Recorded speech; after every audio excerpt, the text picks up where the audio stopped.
Hey everyone, welcome back to the garage. Certainly not the video that I wanted to be making today. I was supposed to be leaving tomorrow to ride the Georgia Adventure Trail down to Jacksonville to help my mom move. But looking at the weather, looks like it's going to rain all weekend on that trail. And from everything I've heard, that trail gets really rough when it gets wet. A lot of Georgia red clay, a lot of sandy areas. Even the four-wheel drive guys will stay away. So just didn't want to camp out for 3 days in the rain and then have to deal with that as well, and then spend a couple days moving my mom. So decided to go for a little ride today, though. I went camping on Monday night with some friends, my buddy Anthony and his wife Danielle, up in the Cherokee National Forest up close to Bald River Falls, and got to kind of test out the setup with the Moscow Reckless 80 and some of the new mods that I've done to the bike. But since I couldn't go ride this week down to Florida like I wanted to, I decided to go out for a little ride today. I was going to go up to Wig Meadow and film a nice video for you guys, just kind of going over the WR and all the mods that I've done to it in the 11 years that I've owned it. But unfortunately, that didn't happen. I was on my way out to Wig Meadow, and I was by Citico Creek, had gone up Double Camp and some of the roads up there, and bike was running pretty good. I was doing 60, 55, 60 miles an hour up there like I like to. Bike was sliding around a little bit, and then all of a sudden, it just started feeling really weird. Turns out it wasn't that the gravel was really loose, it was that I actually had a flat. So I haven't had a flat on this bike out in the wilderness ever. So it just so happens that in preparation for my trip down to Florida, I'd actually bought a spare tube, a fender bag, and a moto crutch to try and just make sure I was prepared for anything that happened. Now, unfortunately for me, normally I carry a compressor, but the compressor for this trip I was going to have in my Reckless 80 setup, and I didn't have it with me. So as soon as I saw that the tire was flat, and I was going to have to either pull the tube to patch it or replace the tube, that's the first thought that popped into my mind. Oh no, I don't have my compressor. So I ended up riding the tire flat down until I found a campsite, and there was a gentleman there, Evan, recently retired cyclist, and he ended up having a compressor that I could use. So I pulled out the moto crutch, I pulled out all my tools, and was able to just swap the tube right there. It did take a little bit of time, but at least Evan was really good company. So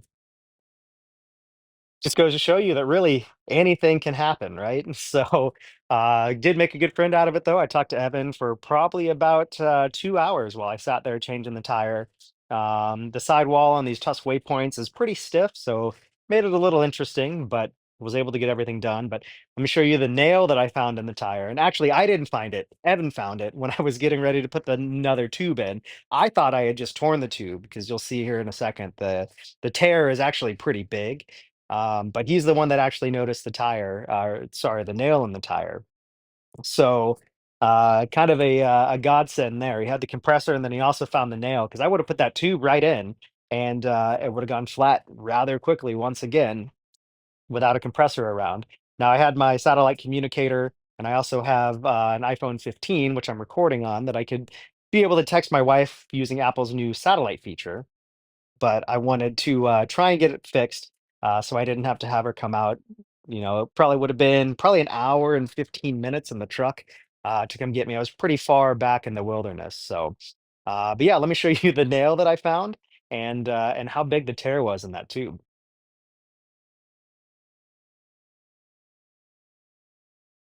I've been riding up in the Citico wilderness for quite a while, both motorcycles and bicycles.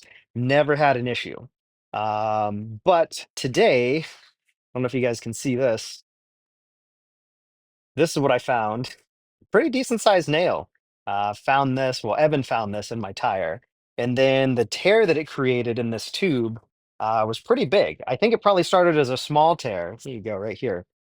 I think it started as a small tear, but as I rode on it to find somebody that might have a compressor or something, I just rode the tire when it was flat.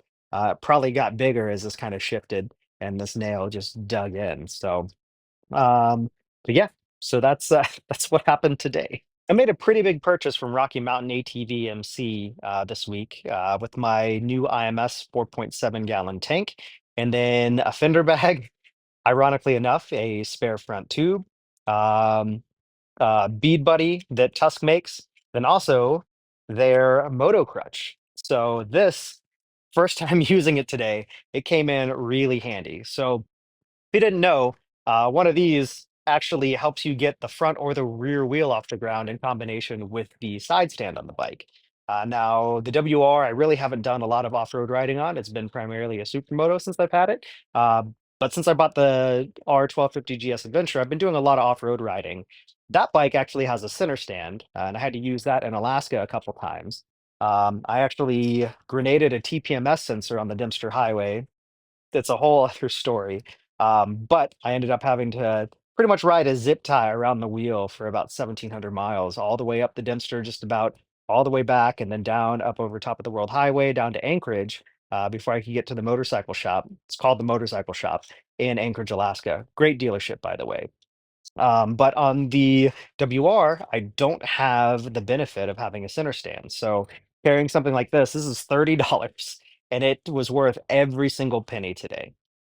I figured I'd go over some of the tire tools that I have that I'm carrying as well, just so you guys can kind of see. We'll make at least a slightly beneficial video for you guys from my mishap today. So the main reason that I bought that moto crutch wasn't even to be able to change a wheel. It was actually just to be able to adjust the chain and then clean and lube it while I was on my trip and then any other time that I'm out. But I'm really glad that I had it in my tool pack in my MSR vest. I also carry these. So these are stocked in aluminum tire levers, but they also have um, wrenches on the end. So this is actually a 32 mil on this one, and this is a 12 and then a 10 on this side. So these I can pretty much when I put these Tusk Waypoint tires on, I use these specifically just to prove to myself that I could pretty much do a full tire change with them. So any tools that you're carrying, I strongly suggest that anytime you're doing maintenance on your bike, you use the toolkit that you have that you're going to be carrying with you to do any sort of maintenance, and that'll help you identify any issues and shortcomings that you might have in tools that you're not carrying. So in addition to this being a 32, it also came with inserts for a 27 um, millimeter, which is here. So this is what I have to use for the rear axle nut on the WR. And then it also comes with a 22 adapter as well, insert. And this is what I have to use for the front. So when I put these Tusk Waypoints on 2 or 3 weeks ago, I use these as my only tools. Um, this lets you get the pinch bolts. The 10 mil does, and then the 12 mil allows you to get the caliper off too. So and then with these two sockets, I can pretty much do everything that I need. So that's kind of something that I found really important for me. Just knowing that I had the tools to be able to swap everything on and off like I would want to. All right. So in addition to those stocked in aluminum tire lever wrenches, I've had those for quite some time. I also just purchased this Tusk fender bag. So this is $30 if you buy the kit that comes with more tire levers. So I have two more tire levers in here. So you never know when you're going to need more, right? So sometimes you have two, other times you might need to use an additional one, but these just fit right in here into the bag. So there's two of these, and they're just standard basic tire levers, but they're there if I need them. And they also provide a little bit of rigidity to the bag as well. So I was keeping a 21-inch tube for the front in here because it can also be used in the rear in a pinch. And that's actually what's in there right now. There's a 21-inch tube in my 18-inch rear that allowed me to get back to the house. Could probably ride on it for a little bit longer, but I didn't really want to push anything. I'm going to order an 18 here soon and go ahead and swap that in. And then that 21-inch, as long as it's still in good shape, which I believe it is, will go right back in the fender bag. I also bought these Rim Shield 2s from ProMotion. So these will kind of help protect the wheels a little bit. I have the nice SM Pro wheels with SM Pro black rims as well. So these will kind of help any paint scrapes and things like that. Now, I wasn't very diligent about using these on the side of the trail. I used them a couple times, but I've got these in here just in case. And if I have more time to be able to use them, I'll use them there. And then I also have this Tusk drop center helper. So what this does, this actually helps keep the tire in the drop center, which allows you to be able to spoon the tire on the wheel a little bit easier. So, and funny enough, like I said, all of this stuff arrived on Wednesday. So I made that order on Rocky Mountain ATV MC on Monday, and it got here by Wednesday, which is pretty awesome. So all of my tire tools and then my IMS 4.7 gallon tank, all of that arrived very quickly from Rocky Mountain ATV MC. I'm not sponsored by them. It'd be nice if I was, but I'm not. Um, I feel like the support that I get from Rocky Mountain ATV MC is actually really good. And for me, living here in the Knoxville area, having their warehouse up in Kentucky, things arrive pretty quickly. So, like when I ordered those Tusk Waypoint tires and my MSR vest that I've been riding in now, that stuff arrived very quickly as well. So, I'm going to take the phone off of here and we'll give you a little in depth view of the tools that I carry with me as well, because those played a little bit of a part today. All right, we're going to go here for the wide view now. So this toolkit actually came with my MSR Rover vest. I'm very, very happy with it actually. So uh, I tend to be the type of person that wants to have toolkits for every single one of my bikes. So this is my WR kit. The GS has a toolbox mounted on it that has a toolkit specific to it. Um, but in here, I keep a 10 mil and a 12 mil wrench. And those are mainly there for tire adjustments and things like that, because I do have a full, or sorry, chain adjustments. I do have a full socket set as well. Keep a little screwdriver here. So that's my Phillips head.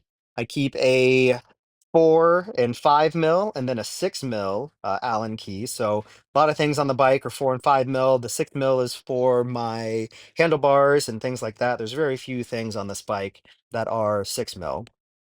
Have an adjustable wrench because you never know when you're going to need that. That is pretty much indispensable.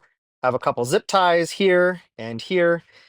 Have some needle nose pliers, some vice grips, a flathead screwdriver, and then a full colored socket set. And a lot of the stuff is just from Harbor Freight. So these, and then my Pittsburgh ratchet, that's just all from Harbor Freight. These are colored so that I know that they're for the specific bike. I have a little adjustable strap here, and what I use this for is if I'm going to be using that moto crutch, I'll actually put that on here and hold the front brake if the rear wheel is going to be off the ground. That way the bike doesn't run the risk of moving at all. I've got some spare mini fuses in here, so pretty much two spares of every one that I have, and then I have some regular fuses too, because the line that I have for this USB port uses regular fuses. So I've got spare fuses, got a couple spare bolts wrapped in electrical tape here. I did have some other tape that I tried to use today to fish the valve stem through the rim. But there's just an assortment of bolts here, a couple more here. You never know when you're going to need some bolts. So, and then in here, this is actually a magnetic strip for when you're working on stuff, but I also kind of store a couple spare things in here too. So. But that kind of goes over just my quick tire kit that I have. Normally, I have a compressor as well, but didn't have that with me today. So, in addition to kind of these basic, simple tools, I'd say carry either like a small bicycle pump, like I have one over here on my Creo, my e-bike. So you could use just a pump like that, or you could have CO2 canisters, or a hardwired compressor, which is what I took with me to Alaska. And I probably should have been carrying today, but I only had my MSR Rover vest. There was no other luggage on here. Now here you can see the kit is all packed up. Everything fits in here nice and well.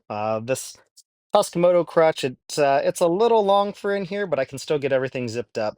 I did have it stored on the exterior, just in here, but I'm trying to see if I can fit it in here. Like I said, I've owned this thing for 3 days, 2 days actually, and it's already saved my bacon. So, um, but yeah, just to reiterate to you guys, I learned this from Brett Tax, Tacks.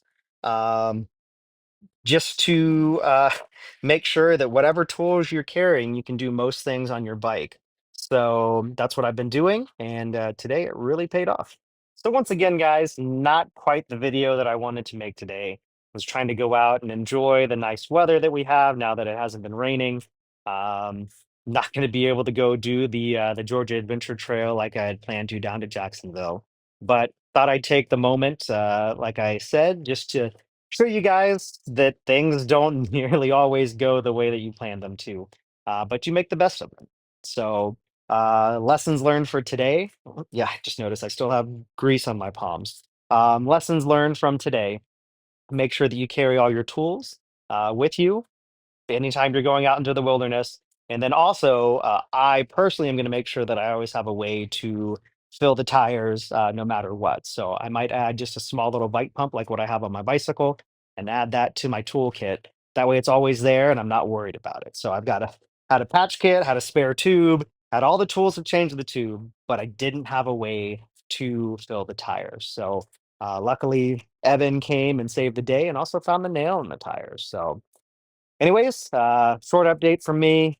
Like I said, not the video I wanted to make today, but hope you guys enjoyed it. We'll see you next time.